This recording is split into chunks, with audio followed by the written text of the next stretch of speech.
বলেছিলাম না কালারটা খুবই মিষ্টি, এই লাইটে ক্যামেরাতে খুবই ভালো লাগছে। কিছু কিছু শাড়ি আছে না যে সামনে সামনে দেখতে ভালো না লাগলেও আপনার যখন আপনি ক্যামেরার সামনে পরবেন অনেক অনেক ভালো লাগে।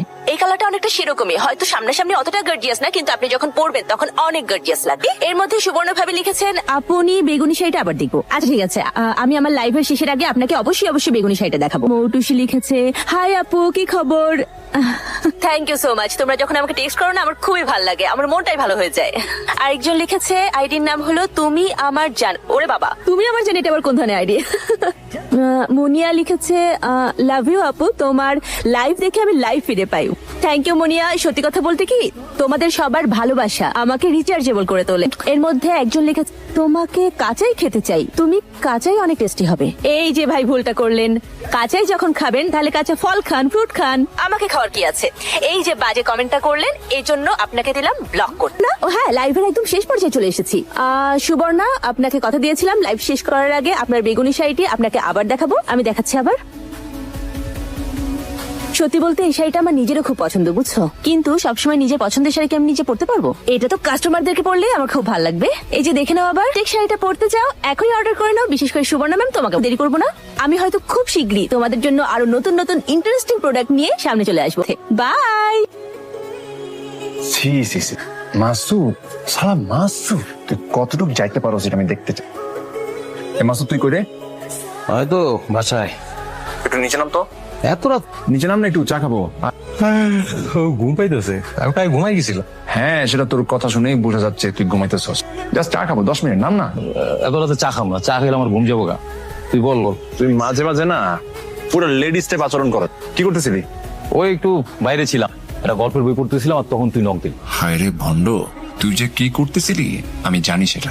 আচ্ছা দোস্ত, ওই যে ফেসবুকে একটা মেয়ের লাইভ দেখে, বুঝছোস, নাম সিনথিয়া, ওই অনলাইনে কাপড় চোপড় রয়েছে আর কি। তারা কিন্তু হট। গরিব না হলে আমি বিয়ের প্রস্তাব দিতাম। তুই কেমনে জানোস মায়া গরিব? আর একটা গরিব না হলে কেউ ফেসবুকে কাপড় চোপড় এখন কি আর সেই যুগ আছে? এখন কোটিপতিরাও ফেসবুকে ব্যবসা করে। বাজে প্রস্তাব দিস না, আবার ভাইরাল করে দিব। দূর। সাবধানে থাকিস। আর চা যেহেতু খাবি না, বাসা যা। সরি আপু, আমি এক্সট্রিমলি সরি। আপু আমি আপনার কত বড় ফ্যান, আমি আপনাকে বলে বোঝাতে পারবো না। আপনি আমার সাথে একটু লাইভ করবেন আপু, প্লিজ প্লিজ আপু। না অফ কোর্স না আপু, আমার লাইভে যত সেল হবে তার 40% আপনারা।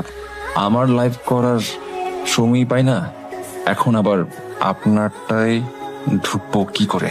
আপনার এই একটা স্পেশাল ফ্যানের জন্য এতটুকু আপু করেন প্লিজ আপু। আপু থাইল্যান্ড থেকে আমার অনেক সুন্দর সুন্দর প্রোডাক্ট এসে। কি প্রোডাক্ট আপনার? আপু মেয়েদের প্রোডাক্ট, মেয়েদের আন্ডারগার্মেন্টস। ওরে সারছে, কি বলে এগুলা? আপু আন্ডারগার্মেন্টস কিন্তু একটা মেয়ের জন্য খুবই ইম্পর্টেন্ট। তাছাড়া সবচেয়ে বড় ব্যাপার যেটা, এটার সাথে কিন্তু আপু হেলথ ইস্যু জড়িত। আচ্ছা, আমি দেখছি কি করা যায়। ও এই মেয়েটা, আরে এই মেয়েটাকে তো আমি খুব পছন্দ করি, আর আমি সবসময় লাইভ দেখি। মেয়েটা যা সুন্দর গুছিয়ে কথা বলে, আর দেখে মনে হয় কি মেয়েটা খুবই ভদ্র। খেলা কি অবস্থা, কেমন আছে? শাওন, তোর জন্য মেয়ে দেখছি। দেখিও তো আমার। এইটা হ্যাঁ, মেয়েটা কত সুন্দর দেখেছিস? আমাদের সবার কিন্তু দুর্দান্ত পছন্দ হয়েছে। আর সবচেয়ে বড় কথা কি জানিস, তোর মায়ের সবচেয়ে বেশি পছন্দ হয়েছে। হ্যাঁ রে শাওন, মেয়েটাকে আমার খুবই পছন্দ, আমি নিয়মিত ওর লাইভ দেখি। আরে কি বলো মা এইসব? তোমার কি মাথা ঠিক আছে? মা, তোমরা না সারাদিন ফেসবুকে থাকতে থাকতে তোমাদের মাথা গেছে। মানে কাকে পছন্দ করবে কাকে পছন্দ করবে না, এই জিনিসটা তোমাদের মাথায় থাকে না। আর কথা নেই বার্তা নেই, তুমি ফেসবুকে জামা কাপড় সেল করে একটা মেয়েকে আমার জন্য ঘরে বউ করে নিয়ে আসবা, মানে ঘরের মান সম্মান কিছু থাকবে? চোখে হাতে নিয়ে ওটা হাতে নাকি আপনি? হ্যাঁ, দেখতে পাচ্ছেন ইচ্ছা করে গায়ের উপর পড়ছেন কেন? সরি, আমি খেয়াল করি। আপনি ইচ্ছা করে করছেন এটা। আপনাদের মতো ছেলেদের না আমার খুব ভালো করে চেনা আছে। আপনারা এখানে না শপিং করতে আসেন, আপনারা আসেন মেয়েদেরকে ধাক্কা দেওয়ার জন্য, মেয়েদের গায়ের উপরে পড়ার জন্য। শোনেন, পাশে কি মা বোন নাই? হ্যাঁ, ফ্যামিলি থেকে কে শিক্ষা দিচ্ছে আপনাদেরকে? লুচ্চাপাটা কথাকার ফাইজলামি করতে আসেন তুই। শোনেন, হায় রে, আপু আপু বলতে বলতে মুখে ফেনা তুলে ফেলে, আর এখন 14 গোষ্ঠী উদ্ধার করে দিচ্ছে। কি সুন্দর মেয়ে, অথচ মুখ না যেন সিটি কর্পোরেশনের ডাস্টবিন। আপু কেমন আছো? এই তো ভালো, তুমি কেমন আছো? জানো না আজকে কি হয়েছে জানো? আমি আজকে শপিং করতে মার্কেটে গিয়েছিলাম, ওইখানে একটা বদ ছেলে ইচ্ছে করে আমার গায়ের উপরে ওকে এত ঝাড়া ঝাড়ছি, ও নিজের বাপের নাম ভুলে গেছে। আর ও এরপরে অন্য কোনো মেয়ের উপরে পড়বে তো দূরের কথা, নিজের বউকে কখনো ধাক্কা দিতে সাহস। আচ্ছা, ছেলেটা কি ইচ্ছে করে তোমার সঙ্গে ধাক্কা খেত? এমন হতে পারে না যে ভুল হয়েছে ছেলে? আপু শোনো না, চলো না আমরা একটা দিন একটু দেখা তো চাইলেই করা যায়, কিন্তু এত ব্যস্ত থাকি। না না না আপু, এসব কথা বলো না, তুমি প্রত্যেকবার একই বাহানা। আচ্ছা ঠিক আছে, আমি বলবো কখন দেখা করব। আচ্ছা ঠিক আছে আমি তোমাকে প্রেশার দেবো না, কিন্তু তুমি কবে দেখা করবে সেটা আমাকে এখন বল।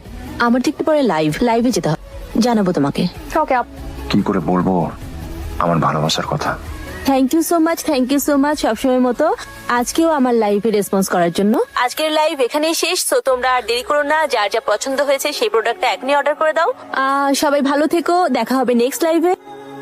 মেয়েটাকে একটা মেসেজ দে না, নাম্বারটা দিতে। আপু আপনার নাম্বারটা একটু দেন, আপনার নাম্বারটা খুব দরকার, আম্মু আপনার সাথে কথা বলবে প্লিজ। শাও না, তোর খালার বাড়িতে আমি একটু যাচ্ছি। ফ্রিজে রান্না করা খাবার রইলো, গরম করে খেয়ে নিস। আর যদি খুব বেশি সমস্যা দেখিস তাহলে কল দিস, হ্যাঁ? আমি তোকে পাঠাই। হ্যালো, তুমি আজ আমার বাসায় আসতে পারবে? অবশ্যই আসতে পারবো, কখন আসতে হবে সেটা বলো আমাকে। আমি বাসাতেই আছি, তুমি 4টার পরে আসো। আমি 4টা না আপু, আমি ঠিক 3:55 তোমার বাসার সামনে থাকবো, ঠিক আছে? আমি একদম লেট করবো না, আমি আসতেছি, তোমার সাথে আজকে দেখা হচ্ছে। ও 1:30 বাজে আসলো কেন? জি হাই, আমি মুনিয়া। সিনথিয়া আপু আমাকে আসতে বলেছিলাম। জি জি, আসুন ভেতরে আসুন। সিনথিয়া আমার বোন। হ্যাঁ, আমি দেখছি সিনথিয়া কোথায়। জি বস। সিনথিয়া তো মাত্র শাওয়ারে গেল, বললো একটু দেরি হবে, আপনাকে অপেক্ষা করতে বললো। হ্যাঁ হ্যাঁ, কোনো সমস্যা নেই। আসলে কি আমার 4টার সময় আসার কথা ছিল, আমি আগে চলে এসেছি। আপু সময় নেই, আমি আছি। আচ্ছা আচ্ছা, আমি ওকে জানাচ্ছি, তাহলে আপনি বসুন। বিশ্বাসই হচ্ছে না আপু, তুমি কি সুন্দর, মাশাআল্লাহ মাশাআল্লাহ, খুবই সুন্দর লাগতেছে তোমাকে। তোমার জন্য আমি একটা গিফট নিয়ে আসছি। এই যে আপু, এটা কিন্তু আমার পেজের প্রোডাক্ট, মানে আমার প্রোডাক্টটা ভালো। এটা হচ্ছে আন্ডারগার্মেন্টস, তোমার খুবই ভালো, খুবই সফট, তুমি না পরে খুব আরাম পাবা। তুমি একটু দেখো পরে। আমি পরে ট্রাই করে তোমাকে জান। আপু বলো না, কেন লিখেছো? কথা দাও যে আমার কথাটা শোনা, তুমি রাগ করবে না? তুমি আমার সাথে লাইভ করতে পারছো না, তাই তো? এমনও হতে পারে যে আমার কথাগুলো শোনার তোমার আমার সঙ্গে লাইভ করতে নিজ থেকে ইচ্ছা করবে না। 2020 সালে আমি একটা আইটি কোম্পানির অ্যাসিস্ট্যান্ট ম্যানেজার হিসেবে জব করতাম। কোভিড সিচুয়েশনে আমার জবটা চলে যায়, পুরো ফ্যামিলির দায়িত্ব আমার উপর এসে পড়ে। আমার মা আছে, বোন। তুমি আমাকে যা দেখছো না মুনি, আমি আসলে তা না। যা দেখছি তার না মানে? তোমাকে কিভাবে বোঝা? তুমি আমাকে যেভাবে চিনো জানো, আমি সেই মানুষটা না। আমি শাওন, সাইদ জামান শাওন। আমার চাকরিটা চলে যাওয়ার পর পুরো ফ্যামিলি নিয়ে আমি বিপদে পড়ে যাই। বাসায় অসুস্থ মা, ছোট বোন, পুরো ফ্যামিলিটা আমার উপর ভাবতে ভাবতে পাগল, ডিপ্রেশনে পড়ে গিয়েছিলাম। ছাদে যাওয়ার পর দেখি পাশের ছাদে একটা মেয়ে লাইভ করছিল। লাইভ করে মেয়েদের কাপড় সেল করছিল। মেয়েটা তার ছাদে এক কোনায় লাইটিং করে প্রতি সন্ধ্যায় প্রায় এই কাজটা করতে আমি দেখতাম। অনেক গবেষণা করার পর বুঝতে পারলাম যে অনলাইনে আসলে ছেলেদের লাইফ তেমন একটা মানুষ দেখে, সে প্রোডাক্ট সেল, মেয়েদের লাইফ দেখে এবং মেয়েদের প্রোডাক্ট সেল। ছোটবেলা থেকে বিভিন্ন ভয়েসে কথা বল, মেয়েদের শাড়ি সেল করবে। এই বেঈমান, এই প্রতারণাটা করতে পারেন না। আপনি নিজের স্বার্থে সবাইকে ঠকিয়েছেন। আমার মতো হাজার হাজার ভিউয়ার্স, আমার মতো হাজার হাজার ফ্যানদের ঠকিয়েছেন, যারা আপনাকে বিশ্বাস করে, আপনাকে ভালোবেসে আপনার মুখের একটা কথায় লাখ লাখ টাকার ব্যবসা হয়। আপনি আমার সাথে কেন কথা বলছেন? এই একটা জায়গায় আমি নিজেকে ধোকা দিতে পারিনি। আমার তোমাকে ভালো লেগে গেছে। বাসা এখন কেউ নেই, তুমি আমার। তুই আমাকে একা বাসায় কেন ডাকছিস? তোর উদ্দেশ্য তো খারাপ। তুই ইচ্ছা করে আমাকে ডাকছিস একা বাসায়? তুই শাড়ির দোকানে ওই বদমাইশ ছেলেটা না, লুচ্চা ছেলেটা না, যে ইচ্ছা করে গাড়ি করে পড়তেছিস। খবরদার আমার সামনে আসবি না, আমার কাছে আসবি না, আমার টাচ করার চেষ্টা করবে। আমি কিন্তু চিৎকার করে বলতেছি। আমি মুনিয়া আজকে লাইভে চলে আসছি। অ্যাকচুয়ালি আজকে এসেছি একটা প্রতারকের গল্প, আপনাদের সবার প্রিয় সিনথিয়া। আপনারা যারা এতদিন সিনথিয়া আপু বলে আপনাদের আমাদের মন নিয়ে আসলে সহজ সরল মন নিয়ে, সে একজন পুরুষ মানুষ হয়ে সে এতদিন নারী, সে যে আমাদের প্রত্যেকটা নারীকে আসলে অপমান করেছে। এত সুন্দর দেখে আমি আমার ছেলের বউ বানাবো বলে ঠিক। স্বাভাবিক, কিন্তু সিনথিয়া আপুর সাথে আসলে আমার অনেকদিন ধরে কথা। আপনাদের যদি বিশ্বাস না হয় তাহলে আপনারা অবশ্যই তাকে এরপরে লাইভে জিজ্ঞেস করবেন সে আসলে ছেলে না মেয়ে। আর তার মধ্যে যদি ন্যূনতম মনুষ্যত্ববোধ থেকে থাকে তাহলে সে নিশ্চয়ই এবার আপনাদেরকে সত্যি কথা বলবে।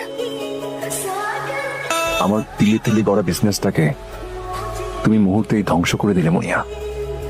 আমি একবারও ভাবলে না আমার মা বোনকে নিয়ে আমি কিভাবে সার্ভাইভ করবো এই শহরে।